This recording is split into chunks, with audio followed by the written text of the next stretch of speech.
Greetings, Game Pass or past listeners. I just want to give you a quick heads up. We did the thing again where we had a write-in and we ended up talking about it for like 45 minutes. So we're going to break that out into another episode so that way people that just want to hear about Expedition 33, that's all you're going to get in this episode. And then we're going to publish another episode that talks about the Xbox price increases and sort of how we feel about that, as well as the implications on the market. And so enjoy Expedition 33.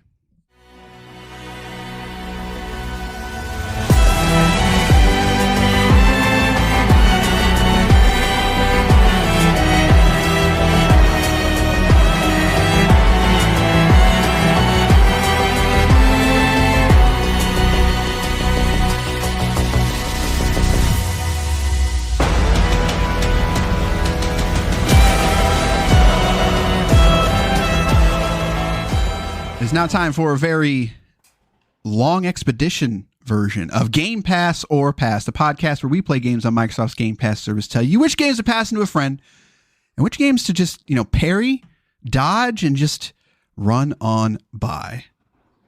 I'm Corey. I'm joined by the man who still doesn't know his class, Basher. Are you calling me a low-class individual? No, I'm saying you don't know what class you are in an RPG. Are you suggesting you're higher class than me, sir? That's racism. I mean, sometimes. Okay, well, at least you admit it. I don't know. I don't know where I'm going with that. I mean, I have a 4090. You don't, so yeah, I mean, get good, guys. That's all it takes. These. I mean, that's like the price of a car now. Like, I have a car in my computer. Yeah, how much are they going for right now? 4090s, I think, are still like $1,500, $1,600. That's but ridiculous, 5090s, on the other hand, I believe there's a version out there for like 28 that you can find regularly. So, $2,800. Yeah, it's a $2,000 MSRP for the Founders Edition, but you can't get the Founders Edition A. And B, for the third-party cards, they're going to have their markup and stuff. So the 5080, which is $1,000, I believe you can get for, I think there's like a $1,300 or $1,400 version that's somewhat regular. But that's the world that we live in now. So that's insane. But that has nothing to do with Clair Obscur Expedition 33, which is what we are here to talk about. But first, did you know that you can let us know what you think about 5090s, 4090s? Let us know what graphics card you have. 574-651-9256. And I'm second guessing myself now. Is that the number? Sure. 651-9256. That sounds right. That's not. I mean, I should know this. I should definitely know this.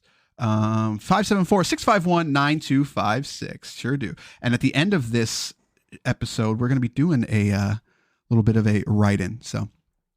But Clair Obscur Expedition 33, we've played it. Chances are you've probably heard about it. It's now time to talk about our opinions of it. But first, here are the details. Year by year, she erases us. Once a year, the paintress wakes and paints upon her monolith, paints her cursed number, and everyone of that age turns to smoke and fades away. Year by year, the number ticks down and more of us are erased. Tomorrow she'll wake and paint 33. And tomorrow we depart on our final mission, destroy the paintress so she can never paint death again. We are Expedition 33. Clair Obscur Expedition 33 is a groundbreaking turn-based RPG with with unique real-time mechanics, making battles more immersive and addictive than ever. Explore a fantasy world inspired by Belle Epoque, France, in which you battle devastating enemies. Tomorrow comes with only 1 year left to live. Join Gustav, Mael, and fellow expeditioners as they embark upon a desperate quest to break the paintress cycle of death, follow the trail of previous expeditions, and discover their fate. Get to know the members of Expedition 33 as they learn to work together against impossible odds. Experience the debut game from Sandfell Interactive, fully realized in Unreal Engine 5 with stunning graphics and a heartbreaking soundtrack. This is available on Xbox Series X and S as well as PC. It does feature Xbox Play Anywhere. I've played on both versions, so I can say it does work quite well. Where's my How Long to Beat? We've got a How Long to Beat of a main story of 26 hours, main and extras of 39, and a completionist of 60. Clair Obscur Expedition 33. Let's talk about it. I remember this game from the showcase. This is one of the ones we were pretty pumped about. It's like every. God, I always mix them up. But like, there was Towerborn and Flintlock.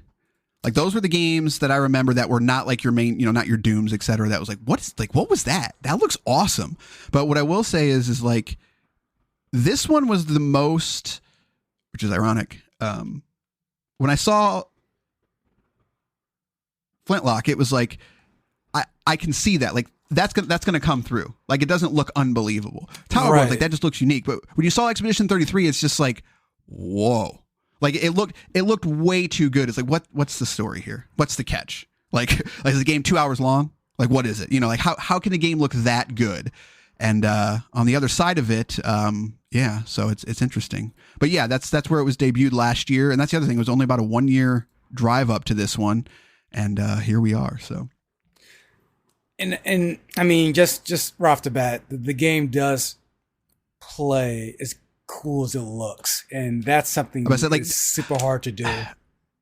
I think we just have to spoil this one, because the chances are you do know this game is phenomenal.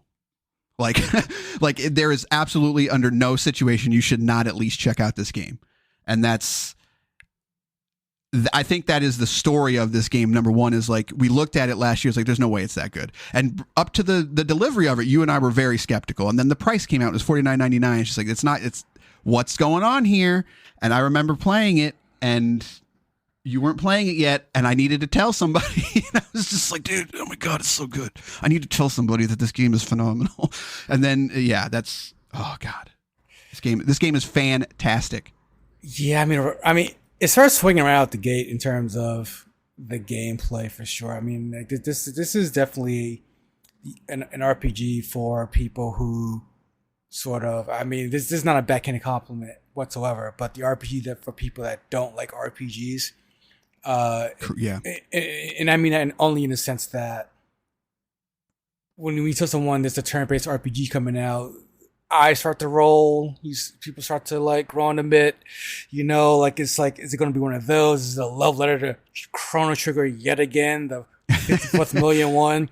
But like, no, this gameplay absolutely is stellar. I mean, like it definitely is in a league of its own, and I really appreciate that these RPGs are coming out now. They're starting to add different mechanics, different flares to their turn-based systems. Because for so long, like turn-based combat has been, I mean, essentially either boring or just a means to an end to get through story and characters. So I'm really glad to see that certain games like this, or I'd even say like Chained Echoes, like just kind of adding things that isn't kind of just Mario RPG. That isn't just Chrono Trigger. It is its own thing. And I think part of that is that the franchises that you would expect to innovate on these are abandoning it. Like Final Fantasy is not a turn-based game anymore. Like that was the one, right? Like that was the mainstream one. If you knew what Final Fantasy was, it's a turn-based RPG. And they've been getting away from that very slowly, even starting all the way at 13 and with 16. And I honestly think 16 is a mid game. But the main reason is because like it's not turn-based, and I don't think it's a very good hack and slash either. Like it's weird. But granted, I'm not a Persona person, like I don't like the aesthetic of Persona. So there are games out there, but those mainstream ones just aren't doing it anymore. So when this one came along, it was very, very interesting. But I won't say I disagree, but like what I will say is that there's not a lot unique here in Clair Obscur in terms of everything that in this game has probably been done before, but but everything is derivative. But it's one of those things where it takes everything and it plucks it so eloquently and brings it all together in a way that is just like, you don't really care. Like you don't think about it. It's like, no, like all these systems just work phenomenal. It's like, yeah, the Luminous system's here and that's totally ripped from Lost Odyssey, but you don't really care, like, because it put its own spin on it. And it's just, yeah, let's set it up a little bit. So like the game starts out, minor spoilers, it starts out with a heartbreak kind of thing. And so the details are like, we're in the story, and I'm only going to go through like the first like 2 hours here. So if you're, on the fence, whatever, I'm not going to spoil anything, major. So like where this game hooked me is a lot of people were hooked, I think, from that initial Gustav's fiance or, lover, whatever, former lover, is basically Thanos, kind of thing, and it kind of hits you right at the start. And you're kind of into this expedition and you want to know what's going on. And Mael and Gustav, right away, you can sort of get that father figure or sort of, Ellie and Joel situation of looking out for her kind of thing. And then they get to this island and people just start getting destroyed, like murdered by someone who is clearly older than 33.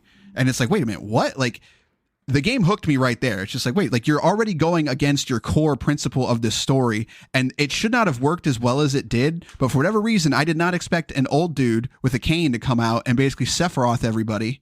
Like, I did not anticipate that at all, and it grabbed me from that point, and I was hooked. That's the funny thing too, and that's why I want to start off with the gameplay, and I'm probably going to focus more on the gameplay here because that's really what sells everything else. The gameplay and also the beautiful aesthetic. I mean, I think every gamer at this point is a sucker for that French style of kind of dirty, beautiful. I forgot. It's a certain time period that this aesthetic comes from. I forgot. There's a name for it. I forgot what it was.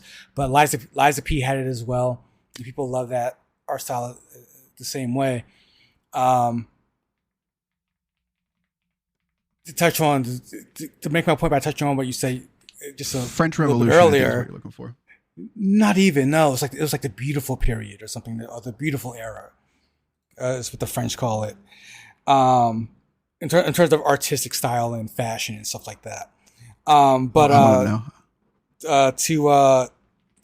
use something you said earlier to touch on to make my point, it's unique in a sense, but also super derivative in a way that is really cool. That I love seeing people play this game, pick up this game. I'm getting text messages saying like how great it is, how cool it is, and have you played this yet? Have you got to this part yet?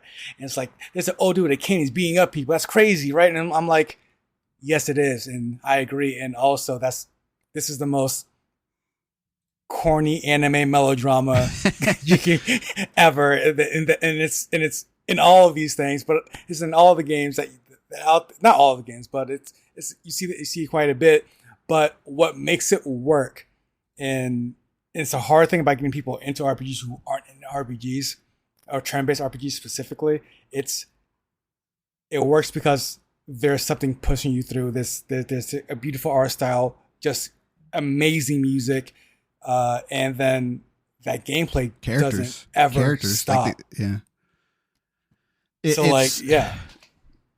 So we'll stick with gameplay because I said I don't want to go too deep in the story, and I'll sort of, when I wrap up, I'm going to do my best to be spoiler free and talk about why the story for me ended up being not as important as the gameplay, because I fully agree, and like I think it's kind of ironic actually, or bold to say like we made addictive gameplay, and then like on the post of this I'm like, yeah, you did. Like, I don't know what it is about the parry system because it's not unique. It's not new. I don't know if it's the fact that if you do your perfect parries, you get that counter attack that is just like, I've seen it 1,000 times, but 1,001, I'm still just like, that's incredible. Like I love it every time. It's aesthetic and art style. It goes a long way. I mean, it's just like you mentioned Persona earlier. It's a lot of people play that game and talk about mechanics that are in every other game, but Persona, when you hit a critical in Persona, it looks and feels a lot better than every other title. When you hit a counter in this game, not only for me, it's two things. Not only does it look and feel amazing, but there's actual real consequence to it. There's weight to it, and then there's a feedback in game to where it's not just turn-based anymore. It's not just I'm a higher level or lower level. It's I don't care what level I am. If I don't get hit, I can beat you. Like it's then becomes a different game on top of the just turn-based aspect of it. It's got that Dark Souls in it. Like this game has a lot of Dark Souls in it in terms of just like feel as well, like enemy design, as well as that exactly what you're talking there. It's like, if I get good enough at this game, like, it doesn't matter. Like, I'm unstoppable kind of thing. And that's, I understand that mentality from Dark Souls people. And I understand that, you know, like, why people think that's awesome. And I think it is too, but this sort of brings it forward in a way that I think more people can access it that way. Like, people that I never would have expected, like, oh God, like, if I just would have got that parry, I would have been fine. You know, like, but I didn't. So I got hit. And it's like, it's this addictive nature of that Souls feeling of just like, if I just would have done this, I would have been fine. So I got to go back and I got to do it because I know I can do it. And then there's the aspect of the dodge mechanic. So like, you can either dodge or you can parry, but the dodge has a larger window of it on it, and the parry, you have to be far more precise kind of thing. So it's got that also that learning curve of it, even though I'm stubborn and I'm like, I'm dodging never, you know, like, no, parry all the way. Even though if it's a brand new enemy, I've never seen it before. And I think that's like, it's that push and pull of, should I be dodging? Should I be parrying? And even though it's an RPG, like you said, it's active now. And what I will say is, like, I think when I heard about Final Fantasy 13, this is kind of what I had in my head. I didn't know it at the time, but like, I think this is the actual evolution of an active time battle system. And I think it just did it so much better than what Final Fantasy did. Like, Final Fantasy was just like, I don't know, press this button to change what you do, I guess. I don't have at it, you know, like, press the button. And here it's like, no, we're going to actually, yeah, we're going to put you in the middle. And I like Final Fantasy 13. Don't get me wrong. I'm one of those people. But I think this is like the first time it's like, this is what I expected out of a active time-based system. And the same thing with like FF7R, like, those games, I like the combat system in those games, but this feels more like a blend of a real-time combat system and a turn-based kind of thing. I think you could argue that it's actually far more, the turn-based might not be necessary. That's kind of like a few things that I've said I've read online. Like, is this really necessary? Like, why can't I just like do this? It's like, yeah, but that's not the point.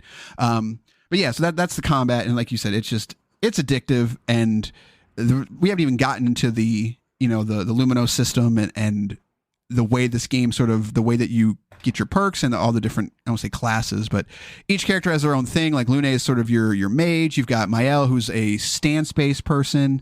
Gustav, who is more of your kind of heavy, but as well as, so what I want to use here. Help me out. How would you describe Gustav's combat style? I mean, he's Cloud. Yeah, there you go. That's great. He's Cloud. Yeah, I mean, basically. Sorry, I was choking on coffee. Yeah, so it's got characters that you want, but also for me, I think everybody, like, you're going to find your rhythm the way that you do with like with a turn-based game, and you're going to find your stances and so are you like me? Is Mael like your go-to, or who's your go-to? So I kind of switch it up at this point. I don't really have a main go-to character in terms of combat focus, only because I'm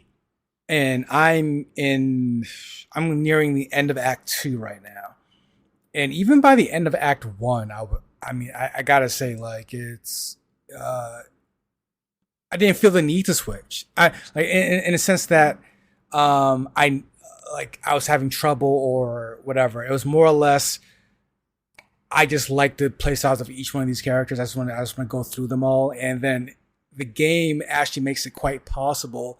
And it's sort of a double-edged sword here because the game is so fun and addictive and easy to level up that you can pretty much max out some characters not max out, but you can max power a lot of characters pretty early on. So like for me, like, because of that, I didn't really have a necessarily favorite per se. I was kind of like, okay, that's enough of you, mage girl. Let me go to the other girl, and then enough of you. Let me go to this guy, and like, and I'm not trying to name names because some of the spoilers, but like you do get a character that's more of a Pokemon trainer type of guy. So I'm like, let me try you out. And like, he ends up being pretty kind of fun, but you have to get his powers or his abilities, you have to defeat enemies with him in your party. So I thought that was kind of neat too. So like right now, he's kind of my, not even my go-to, but just kind of like the guy I'm having fun with right now because he has so many different abilities. Yeah, and I think that it's a blessing and a curse, like you said, a double-edged sword of the game is easy to manipulate. Like if you've played, your old school Final Fantasies, 7, 8, and 9, like you can kind of break those games. And I think this is designed to be that way. And it's not that hard to do. Yeah. And I think that's a plus because I know people clown on Final Fantasy 8 a lot and for good reasons, but like one of the best things about that game as a kid was like figuring out the junction system and figuring out that you can just destroy this game if you know how to do it. Like you become unstoppable. And like, yeah, like that defeats the purpose. And if you go online and read about it and you just do that, like, yeah, that's no fun. But discovering that organically is a completely different story.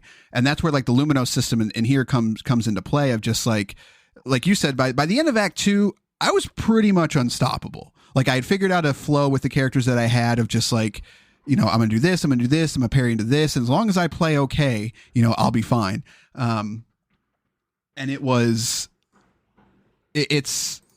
just fun. It's fun breaking an RPG. And I don't think that's a flaw against the system. I think it was deliberately designed that way. And I'll agree with you too. It's also like that character that's more Pokemon-like. He's the way that you have to go about sort of collecting his abilities is a difference than everybody else, so like it gives you a reason to go back and fight other things, but as well as keep him in your party going forward. So you're constantly sort of switching people in and out. If you want to, you don't have to either. Like if you find your main crew that you like, you don't have to switch anybody out. Just keep those main people and you'll be fine. You can totally, you can Mario RPG it if you want. Like just keep your main 3 people and just, I'm done, and that's the fact that they were able to do all that. And they also did something very clever of like sort of, even if you break this game, they're going to gate you until the end of Act 2 on purpose, basically. Exactly. Yeah. And that was at first I was confused until I figured, I was like, oh, okay, that makes total sense. And then I was like, that was actually pretty clever. Like it's kind of annoying at the time, but it also sort of tells you artificially like, okay, you're over leveled, knock it off. Like, like keep going kind of thing. So yeah, it's the mechanics of it and the way they all blend together it's just fun. Like it reminds me of those old school RPGs. And I think the main factor for me and the key to all this is that this is only a 40-hour game for most people. You can get through it in 30. If you want to do everything, it's 60. But like by the time that you start breaking the game and you're figuring these things out, like it's constantly moving you along to where by the time you get to Act 3, you do kind of have like a decision to make. It's like, okay, do you want to go to the end or do you want to sort of find out what else is going on? And either answer is correct kind of thing. But at that time, it feels like a natural flow because you're like 20 hours in. So like you feel like you started to break. It's like, no, I'm good. I'm good. I'm going to go see the end of this game and see what happens. Or you're like, no, I want more of this. Like I want to see exactly what's going on in all these places. And then it sort of rewards you for doing that because you start getting more story, you start getting more abilities, and it's the throughput and the play testing of this, I think, is actually key in just that it moves you along, it doesn't overstay its welcome, and I've been talking for a while now, so.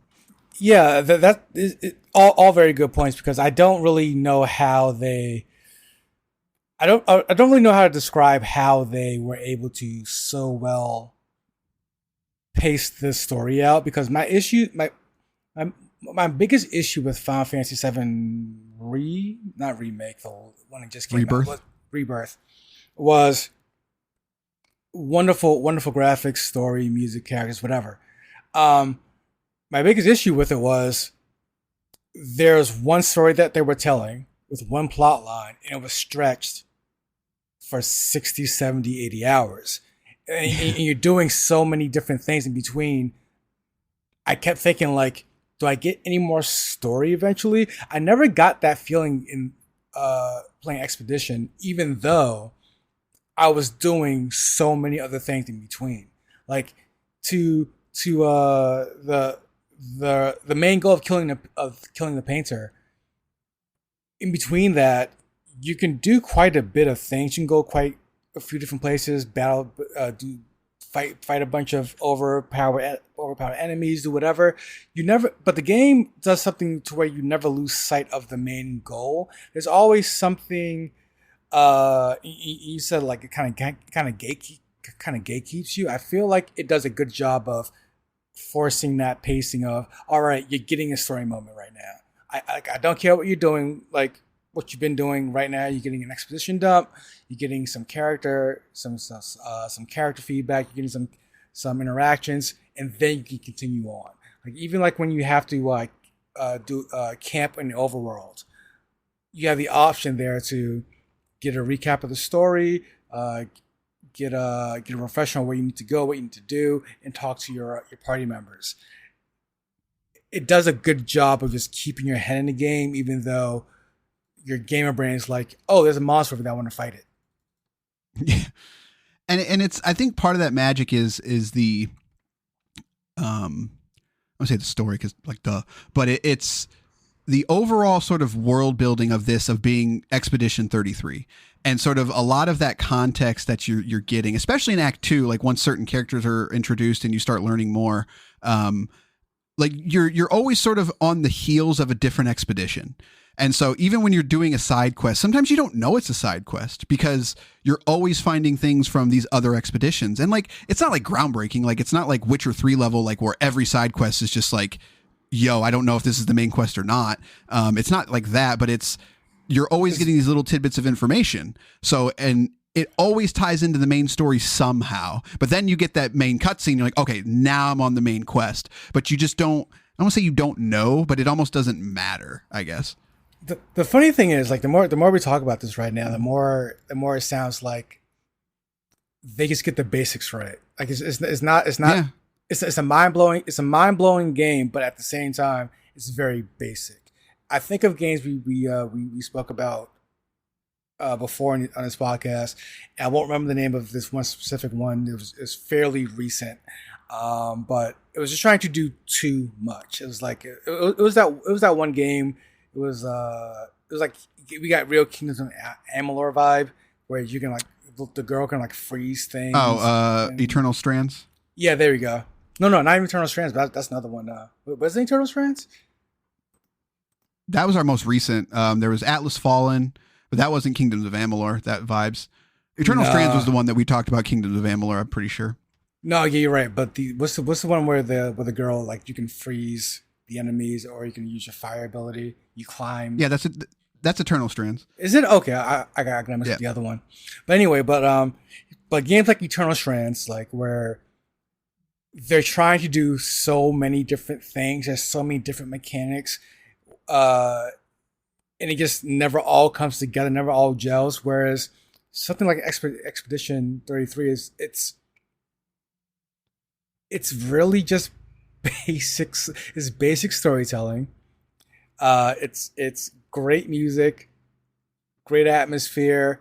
Like you said earlier, like the combat is as great as it is. It's not, they're not doing anything super brand new, but they're just doing everything really well. This is a great example of when you're making a video game, you have, instead of putting 30 things on the board and saying, let's make all 30 things great. It's like, let's put 3 things on the board and focus on these 3 things. And that's the feeling I get from Expedition 33, because there's really no system, no mechanic that does not work well with each other. Yeah, and even when you look at like the overworld and stuff like that, and it's, I don't say they cheated, but it's like, I think part of it is that they had they're drawing from a lot of inspirations. You know, like they're drawing from Final Fantasy for even the overworld. It's like you've got this, like when you really sit down and think about it, it's like comical. Like you're these like 3 little people in this overworld map, and like if you really think about it, the perspective of that is insane. Like you are giants in this world essentially, but like you don't think about it because you've seen this before. You know, like you've seen this in Final Fantasy 7 and 8. You've seen it in 9 when you're running all over. It's like they pulled from all these things, but they made it their, I want to say they didn't even make it their own. They just made it well. Like you said, that's the key, is that everything that they drew from is is maybe derivative, but they do it well. And that even comes down to like the engine and the graphics. Like Unreal Engine 5 is one of those, just, it is a heavy engine, man. Like it's also like super not well optimized half the time. Like Oblivion Remake is a mess. Like you could argue that that's because of the underlying code, but like even Avowed, like that game ran mostly okay, but it was also like extremely heavy, like extremely heavy. And any other Unreal Engine 5 game is always just like, you better be ready for some glitches, and you better be ready for some, your computer's going to melt kind of thing. And while this game is heavy, but like I had no problems. I never crashed to the desktop. I never really ran into like weird hitching or like, stuttering from not composition, shader loading and stuff like that. Like all those things that you expect from an Unreal Engine 5 game just aren't here. And I don't know how they did it. Like, because everybody else can't seem to do it. And I know there's a lot of talk about this was only made with 33 people, but like there was contractors and stuff like that. But still, like, why is it that this $50 independent title can figure it out from the gameplay down to the engine, and it just seems like nobody else in this industry can figure it out right now? And I think that's like, from an overarching thing, it's like, what happened here? Like, I really want to know what happened here and how this came together, because I think that story is just as compelling as the story of the game. So I did read something from one of the developers who said like, if they weren't independent, if they went to a big studio, this game would have never been made. So I mean that's saying something. Yeah. It does remind me of a lot of. I'm sorry, I got a phone call. It does remind me a lot of the way you describe the performance and and just the really well detailed graphics and whatnot. It reminds me a lot of the Uncharted 1, like, because that was a big, like, impressive thing for the PlayStation at the time, and I will always remember like how they did it, because it gave the illusion of going left and right, but that's the most linear game you'll ever play. Like, you can only go right. You really only go forward, but it gave the illusion of going left and right because the way they leveled, they detailed the levels, the way they filled the space. I think Expedition 33 does similar tricks.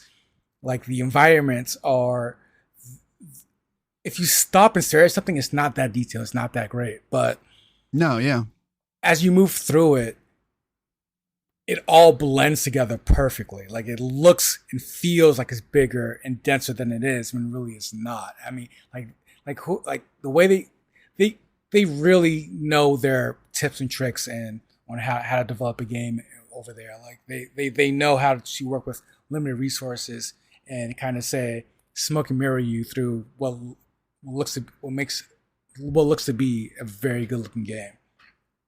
Yeah, and that's I think, and we've said this 1,000 times, we have hit that critical mass of just like, not every game needs to be 80 hours, not every game needs to be open world, not every game needs all these mechanics. Like, we're hitting that tipping point where even people are pushing back again. I'm just like, I just don't need another Assassin's Creed. I don't need another Far Cry. Like, I just don't. I do not need another open world game kind of thing. And this is sort of the perfect example of that. It's like, you can still lie to us, like, this is an open world game. That is a true fact. But that doesn't mean what it used to mean anymore. Like, you think open world and it's like, okay, that means Assassin's Creed. Like, no, it just means that there's a world, it's open, and you can kind of explore it. And it's not this super vast, like, 10 miles deep. It's like, no, it's only about 2 inches deep and 100 miles wide, but that's okay.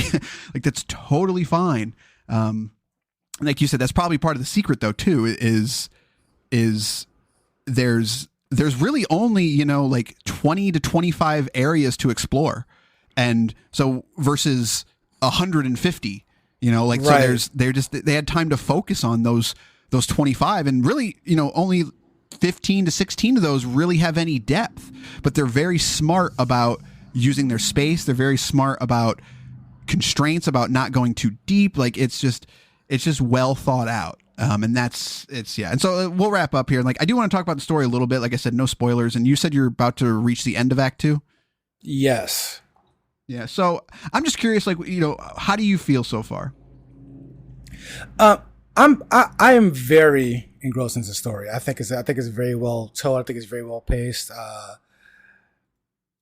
I'm genuinely loving the story. And I truly I truly didn't mean to downplay it by saying it's basic or you've seen it in other RPGs. It's just a matter of I do enjoy getting that feedback from people, just kind of like, oh my god, this happened, this character did this. I'm like, that is anime storytelling. Like this, like I'm glad you guys are on board. But again, like the way it's presented is just it's just a lot better. Like it is again, to compare it to Final Fantasy Rebirth, like when characters are talking, they're actually emoting, they're actually moving. It's not like Cloud sitting there dumb faced, just going duh to whatever Tifa says. Like, no, like these people are animated. And then he just holds up a thumb. He's like, yeah, that part. Like, no, like these characters are like getting into like real arguments about real things. Like they're really stressed out. That key right there. Like it's. There's a couple lines that Lune says to the crowd and stuff like that. And it hits, like, it's just like, okay, like I don't want to say it's an adult story, cause it's not what I want to say. But it's not treating me like an idiot. And that's, what's the best way I can put this? No, they're taking it seriously but they're also, not that other RPGs aren't. I mean, Final Fantasy takes their story seriously. The difference is this is also presented seriously. Like these aren't tiggle bitty like the best anime characters trying to say like, oh no, the world's ending, I need to use my magic spells. Like, no, these are like real people like going through real problems. And like, I mean, one of my favorite conversations so far in the game was, and again, no spoilers, but it's with two characters, and again, the goal is to kill the painter, but you find out there might be more to it, and like the other character's kind of like, do you really want to do this? And he gives his reason why you don't want to do this. And then as the player, as the audience, you genuinely have to ponder, like, do I want to do this?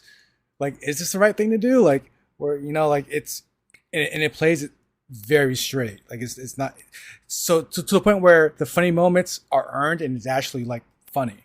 Like it's not like putting Cloud in a dress. Right. And it's, I think like, and this is a compliment, and I don't like, the best way I can explain it is I have played every Kingdom Hearts game, every single one. Oh, here we go. I don't know what happens in Kingdom Hearts. Like I know some of it. I can give you the basic throughput, but I have no clue. Like it thinks it's more intelligent than it is. And then you have to ask that question of just like, am I stupid or is the game just overly stuffed, kind of thing. And so you can go online and somebody's figured it out, somebody's figured out the story. But it's like Kingdom Hearts is a strange thing, right? Like because it doesn't know if it started out when I was on the PS2, I was like 12. And then by the time the third one came out, I was in my 20s. So it's just like, it has this weird thing where it has to be a story for everybody, but not really. But then it gets super complicated and everything's always open-ended. Like always, there's always a teaser at the end of it. They're making a Kingdom Hearts 4. I genuinely have no idea what that's about. And then I look at something like Rebirth, like you said, which is another Nomura title. It's like, this game is Nomura if he was not over the top. Like, it's a very serious story and it takes itself seriously, but also it's Kojima through and through, because it takes itself very seriously. It's not afraid to put a 10-minute cutscene in front of you when it thinks it's important. And it takes twists and turns that you might see coming, like, because you start to figure out the ridiculousness of it, but then it still sticks the landing. Like, even if you figure out what's going on, which I had to say that I knew what was going to happen is not fair. I had an inkling of something that was going to happen, but I didn't know why it was going to happen.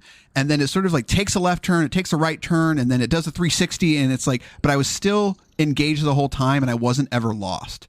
And that's the key to me, is I don't say it's easy to lose me in a game because like it's not, but like when it comes to story, I don't like things that are just so nuanced for the sake of being nuanced. And this game has that feel at times of like you feel like it's just gonna be so nuanced, but it doesn't. Somehow it explains everything to you, and you're like, oh, okay. Like you might not like where it goes some of the places, but you're at least gonna understand it. It's definitely anime storytelling, but for like, but without the anime, I guess. Like it right.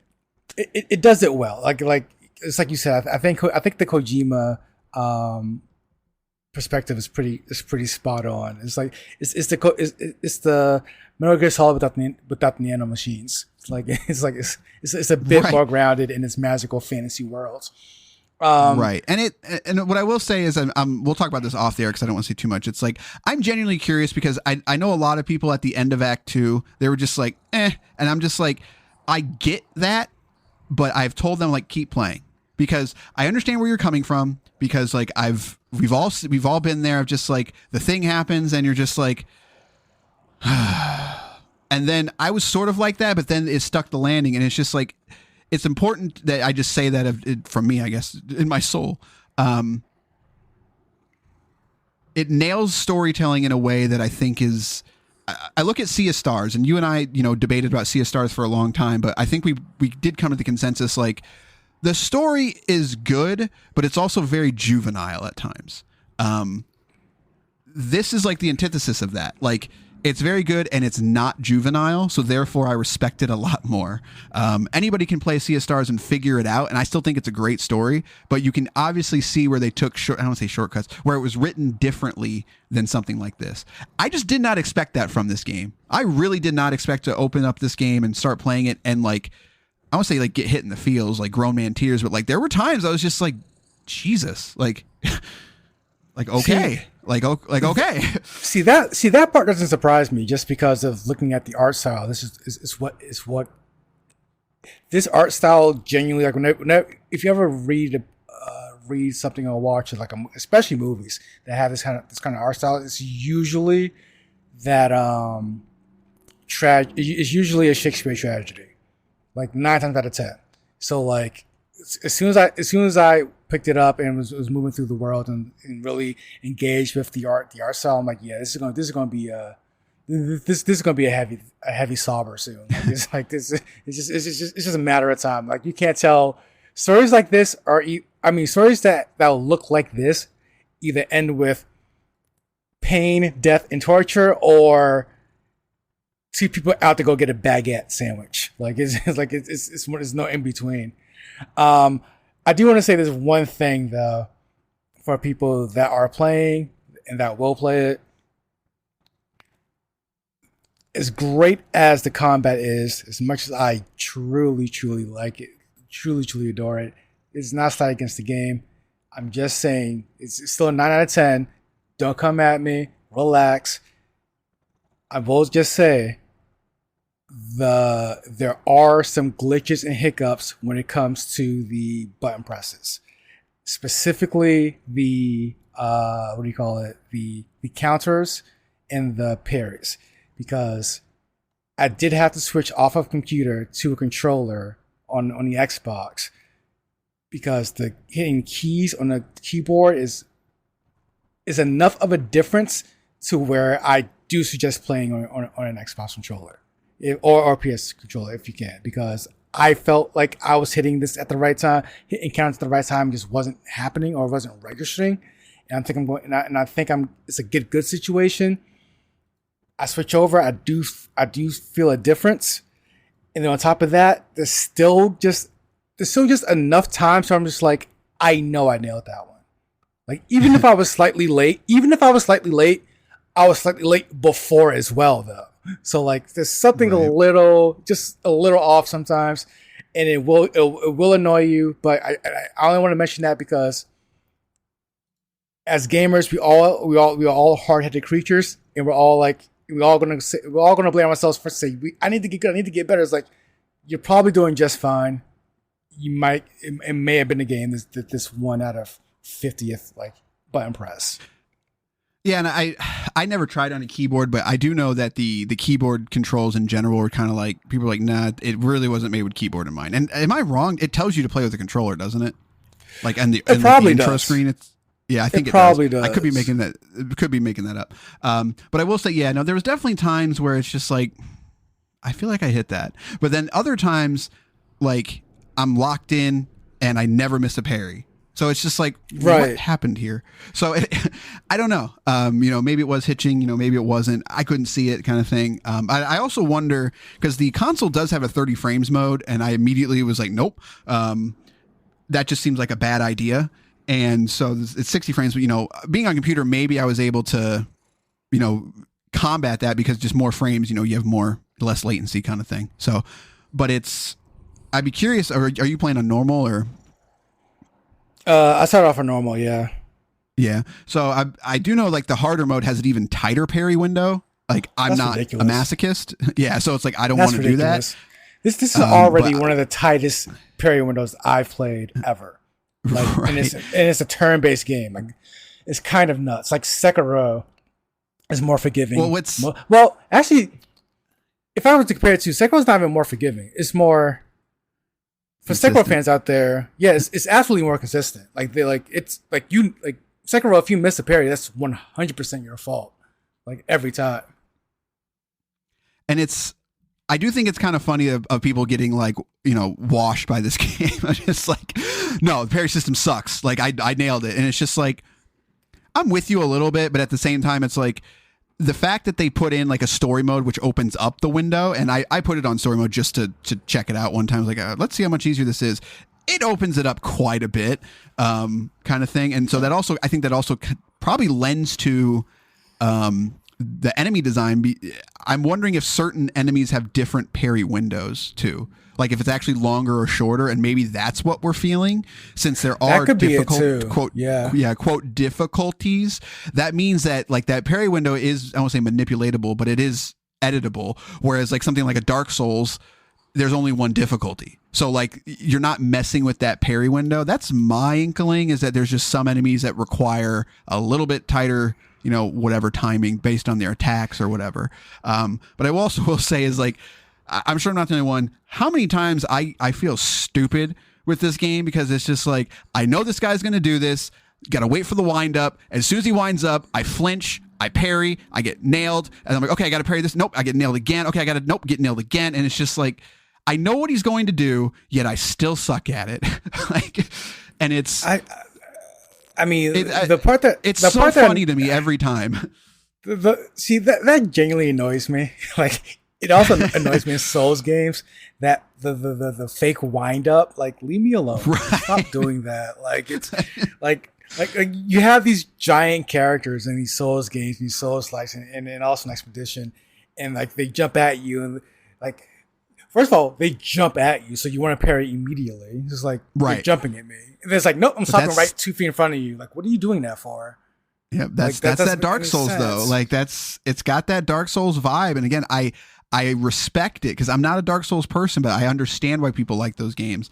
But no, it's trolling you. Like, the game is trolling you, and I'm like, God, I know what he's gonna do, but, like, I'm stupid. Like, I'm freaking stupid. So yeah, play this game.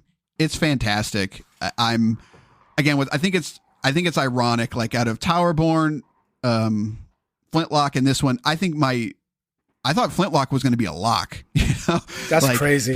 That's nuts. Yeah, and like Expedition 33 is just like, nah, it's too good to be true. Like, something's off about this game. Like, nope, there's nothing off about it at all.